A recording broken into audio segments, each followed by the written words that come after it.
Hey, welcome to this Monday's edition of Monday Morning Pearls. I'm Ken Lundin, and this is sponsored by Span the Chasm. Today I want to talk to you about a somewhat counterintuitive idea, and that is that we should slow down the process in order to speed up our deals. All right, there are three primary reasons that we want to make sure that we slow down in order to speed up how fast we can get a deal across the line. So the first is, we tend to see that speed kills closing rates. You may think that going fast and the perfect client who wants to get a deal done in the next 12 days, even though your normal process is 75, is your perfect client. But I can tell you with all the numbers we look at, speed kills your closing rates. And here's part of the reason why. For the second reason is because you have rigor in your sales methodology for a reason, in your sales process. And when we go fast, we tend to skip steps. And those steps are there to help you have higher closing rates and faster times. And the third, and probably the most important component that we have to be aware of is that when we go fast, we start operating under a lot of assumptions. We start assuming that the words somebody used mean what we think they mean. They say, I don't have enough resources, and we assume that means they don't have enough people. But what if it's that they don't have enough money? So those are the three things we're going to focus on today. So let's look at the first idea of speed killing closing rates. Speed, the idea of rushing to a proposal, is something that's prevalent in sales forces across the country and across the world. We'll see where they have not aligned to the business outcomes or goals of the business, but all they're trying to do is get a number in front of their buyer. So I've got to ask you this.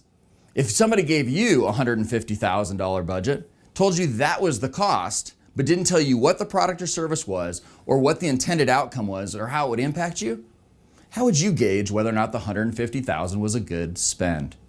So we can't go fast just to get a proposal on our buyer's desk. Next, rigor is there. Look, you've put together a fantastic sales process in your organization, which requires that we meet and understand certain things about our prospects prior to presenting a proposal. And if we go fast, we skip those things, right? We may not ask them about, hey, what are you really trying to accomplish? Hey, who really is going to be involved in this deal? What is your process for getting things approved? We start to skip steps, and in skipping steps, what do? We introduce a substantial amount of risk into every single deal. And the last thing is, when we go fast, we tend to assume a whole lot.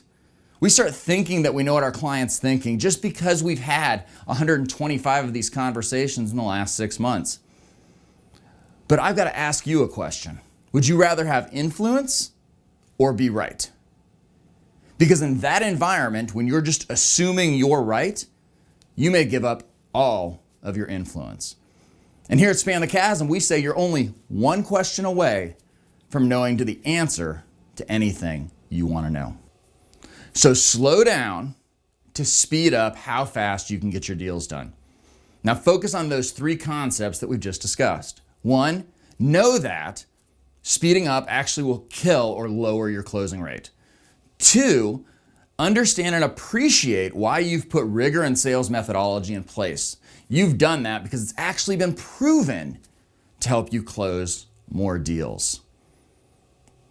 Don't assume. Make sure you don't assume. Ask the one question when you need the answer.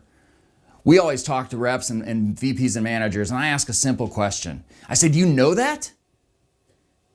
Did they tell you, or are you assuming that? Because if it didn't come out of your prospect's mouth and they didn't explain to you what's really going on in their world, it's an assumption, and it puts more risk into your ability to get a deal done. So focus on those three things, and I know you'll see your closing rates increase substantially. Hey, check us out below. I'm Ken Lundin. We've got a whole host of social media links. Hook up with us, give us a call, reach out if there's anything we can do for you. Have a great day selling.